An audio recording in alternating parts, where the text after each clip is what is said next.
Normally, August is the dumping ground for movies. Is 2023 any different? Hopefully. What's up, Flick fans? Welcome back to the channel. Today we're talking all of the brand new releases that I saw in August, 11 of those to be exact, and a lot of movies that I didn't even review on this channel, so it's going to be a fun video, hopefully, and if not, that's fine. And the month's definitely a mixed bag. We have good things to say and bad things. Let's do it. And let's start with the film that, it actually surprised me. I saw the trailer for this 1,000 times in the theater over the last several months. It kept coming and kept coming, but you look at the way the marketing was handled, and I believe it did a good job of at least getting people to talk about Gran Turismo. And is Gran Turismo as good as the trailer wants you to think it is? I don't know if I would consider this a great film. Spoilers for the tier we're going to put it on. But when you're talking about a fun, enjoyable, entertaining time in the theater, watching a true story, which is unbelievable, someone who goes from playing video games, the Gran Turismo game, to actually racing in real life, putting those skills to the test, and to see that story play out with the twists and turns that it comes with, I was actually impressed with the way that Neil Blomkamp handled this film. Never imagined he would direct something like this, but he did, and I thought he did a nice job. Is the script a little silly sometimes? Yeah, you've got the one-liners and the hero's journey, and then David Harbour's character, telling that backstory, which is integral, but you expect something like that to happen. But you look at Harbour's performance, Orlando Bloom, who is pretty good, Archie Madekwe, who I believe does a really nice job in the lead role, and it's a well-acted, entertaining, blockbuster-ish type of film with intense racing scenes that bring in some of that video game goodness, and it creates something semi-stylistic. I've seen films like this before. That's absolutely okay when you're just looking to have a good time at the movies, and that's why I'm going Gran Turismo on the good tier. A nice surprise. Before we talk about Demeter, if you guys are here and you want to drop a like on this video, that would help out this channel, and we're going to be coming back with some fun stuff this weekend. My summer movie tier list right now, it's The Last Voyage of the Demeter. Is this as scary as I thought it would be from that trailer? My dog's in here. Can you hear pitter-patters? Don't let me! I saw the trailer for this. I thought David Dastmalchian looked awesome in it. A really good cast. What I loved about the trailer was utilizing practical effects, combining that with CGI, and creating this eerie, atmospheric period piece where Dracula is on a boat. You can't go wrong with Dracula being on a boat, can you? Well, the story, unfortunately, it was, and I anticipated it to be slow, but slower in a way that made it a bit more uninteresting than I wanted it to be. Now, you look at the effects in this film, those practical effects put on display, and they look really good, but there's so much build-up here, and it takes so long to get to that end result, and the end result itself, you look at how the beginning of the movie is handled, it kind of spells out where it's going to go. So all in all, compared to how stoked I was about that first trailer, this one did end up disappointing me, but I'm not going to say it's the worst time I've had all year, and that's why it's going on the meh tier. That rhymed. How about Cobweb? Lizzie Kaplan, Anthony Starr, and Woody Norman as Peter, who I thought did a really nice job. This is a creepy, eerie, and somewhat unexpected story, especially when you start out and it's this kid, his parents, everything seems normal, except there's something creepy happening here, and then something creepy there, and okay, I guess it's not normal. Marty, I'm scared. And this kid, he keeps investigating these knocking sounds that he's hearing, and the parents, they're just kind of shooing it off. Nothing's actually going on, but there's a secret that is being withheld from this child. It's up to him to discover it. It's also up to him to not be absolutely terrified by his circumstances. Yeah, this one freaked me out, man. I was watching it, and I will say there are some really awkward scenes. Execution-wise, I do believe they missed the boat on the overarching story, how it all comes together, but the creepiness of some of these sequences and the unexpected nature of the way that it wraps up, man, the imagery works really well for me. You got some practical in there. Once again, when horror utilizes that, it's always great. I do feel as if there is something missing from the story as a whole, but you look at the experience as this B-level type of horror movie that had the weirdest release strategy. I could not find this film near me. Finally got to watch it on VOD, and I wasn't overwhelmed or super impressed by it, But I thought it was a really solid time. I'm going to put this one on the okay tier. If you love this type of horror, I'd say check out Cobweb. Liam Neeson is once again Liam Neesoning a film that takes notes from a movie like Speed, but it also takes notes from something like A Phone Booth. Both of those films felt appropriate for the time that they released. They worked. This movie does not feel like something that should be coming out in 2023. And I don't mean that as a detriment to Liam Neeson. I enjoy sometimes when he does a film like this, but the last 4 to 5 movies, they just haven't really impressed me. And this one specifically, Neeson, it feels like he's kind of sleepwalking through this film. Now, the first 20 minutes, I was in. I liked the concept. I love the idea that they're stuck in this vehicle. There is a bomb. He has to make sure he protects these kids. How's it going to go? What is Liam Neeson going to do? But as the movie progresses, it gets more and more dumb. You don't care as much about the characters. And even Matthew Modine is sleepwalking here. That's not good. Boo! Man, this one is bland. And I don't have much more to say about it other than there were some scenes that worked. Some moments with the kids. I thought the kids were giving a very committed performance, but everything surrounding that, it's visually bland, emotionally bland. I had no attachment to the characters. It's a Liam Neeson movie that comes and goes, as we've been often seeing over the last couple of years. And yeah, I have to put this one on the bad tier. It did absolutely nothing for me. Speaking of bad movies, how about Heart of Stone on Netflix? This movie stinks. It stinks, man. I like Gal. I think she does a nice job as Wonder Woman. But beyond that, there are times where I see her performance and I'm just like, I needed a bit more from you in that moment. And I felt that way almost the entire movie, the whole Heart of Stone experience for me. I'm just like, I need more from you. I need more from you. I do think there are some performances in here where, the actor's like, yeah, I'm just going to do everything I can. Jamie Dornan is a good example of that. I really enjoyed his scenes, even though the second his character is introduced, you know exactly what he's going to do, where he's going to go. It's so obvious from the get-go. And this plot is so overly complex, might I say convoluted. They try to make it complex, but you're watching just like, yeah, this, and this is going to happen. Guess what? It does.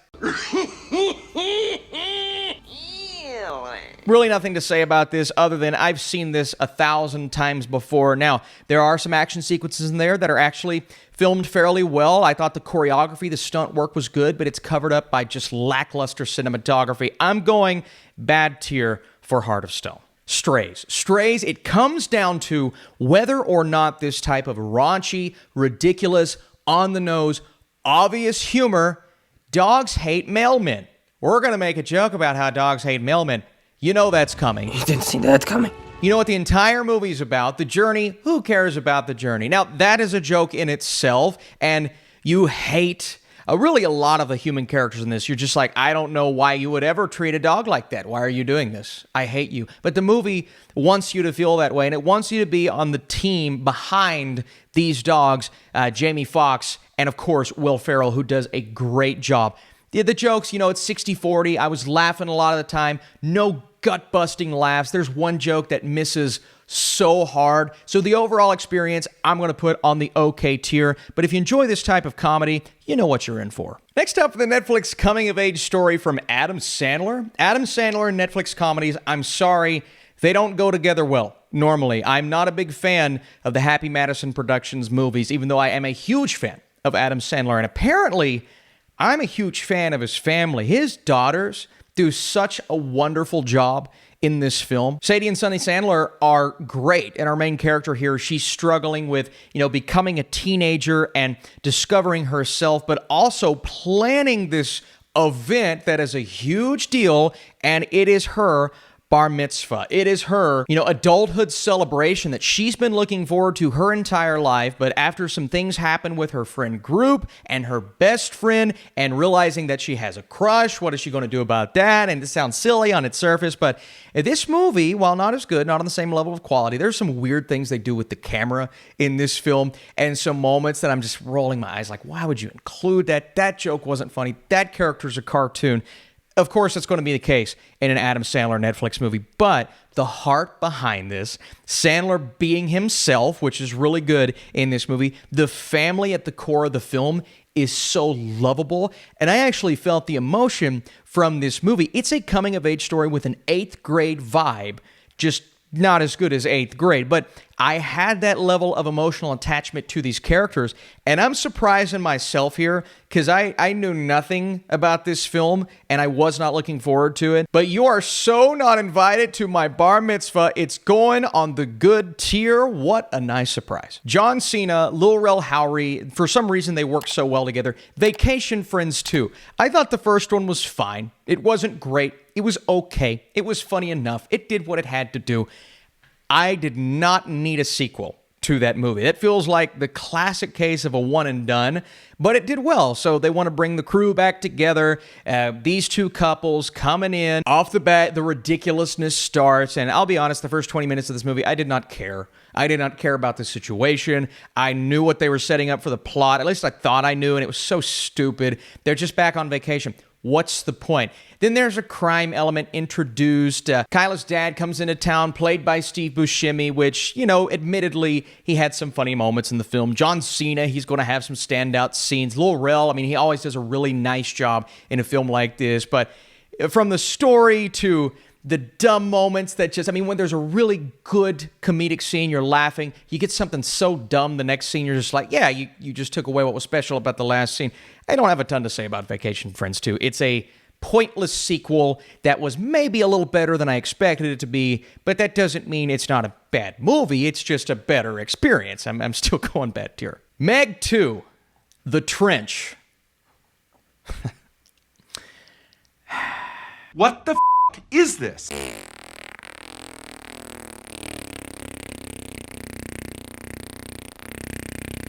Three hours later.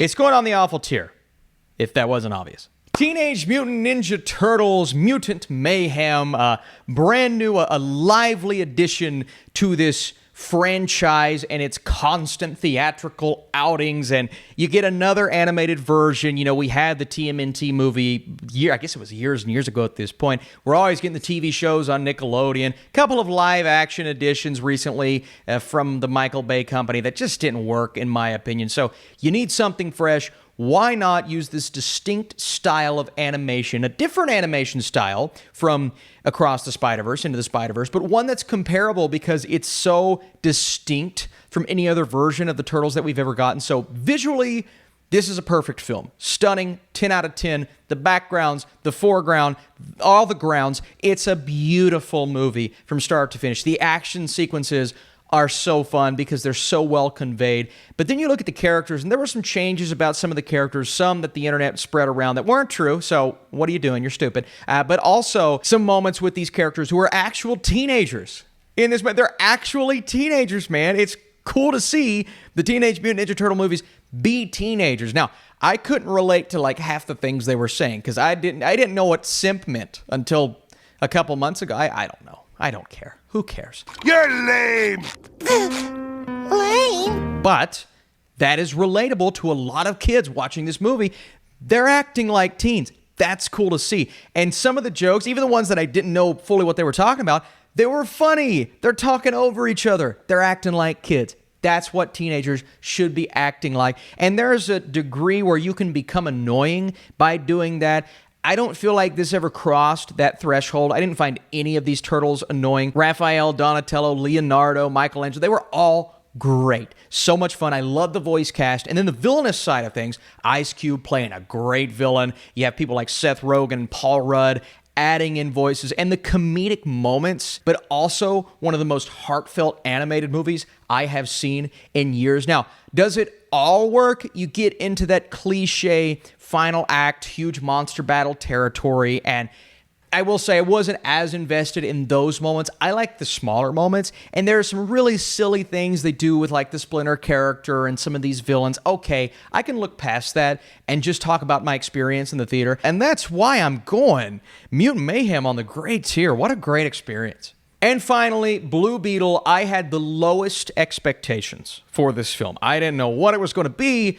I know who Blue Beetle is as a character, but it's like the trailer's just not very good. It looks like a silly, familiar superhero origin story, like a mix of a off-brand Iron Man and some of these DC movies that haven't worked in the past, and it does kind of feel like Iron Man. but in a good way. And the emotional connection I had to these characters, specifically this family, this film worked. Now, is it great? I disagree with some of the people saying, oh, this is one of DC's best in years. I don't agree with that. I don't think DC has had that movie this year that I would call one of their best in years. I felt that way about The Flash. I feel that way about Blue Beetle. But you look at the level of fun that these movies will bring you while watching, and Blue Beetle brings that. I think the coolest part about this story is you have not only a superhero origin story revolving solely around that superhero, his whole family is involved. Everybody. And that, to me, added so much to this film, specifically George Lopez, who is hilarious.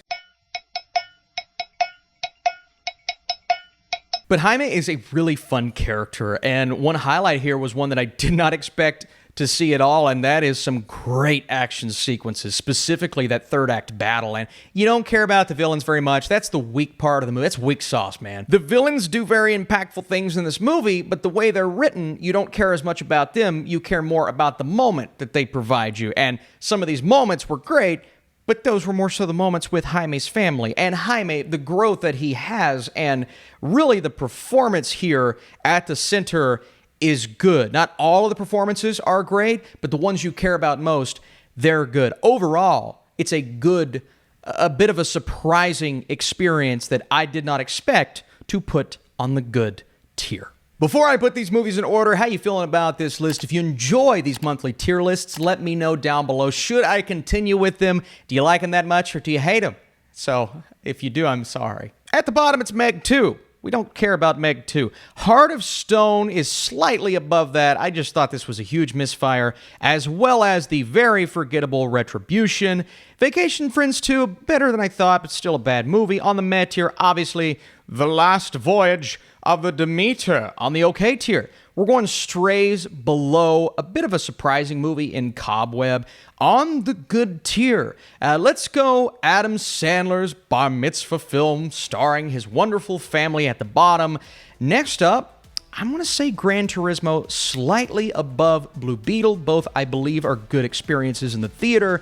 But on the great tier, obviously, it's Teenage Mutant Ninja Turtles. Like I said, a mixed bag of a month. Some bad movies, some films that I'm just not interested to ever watch again, and that's fine, but also some nice surprises in Gran Turismo. And honestly, I didn't expect TMNT to be as good as it was. What movies did I miss? What is your order of all of the films that we talked about? And you excited for September? Going to go see Equalizer 3 or Threequalizer tomorrow. Okay.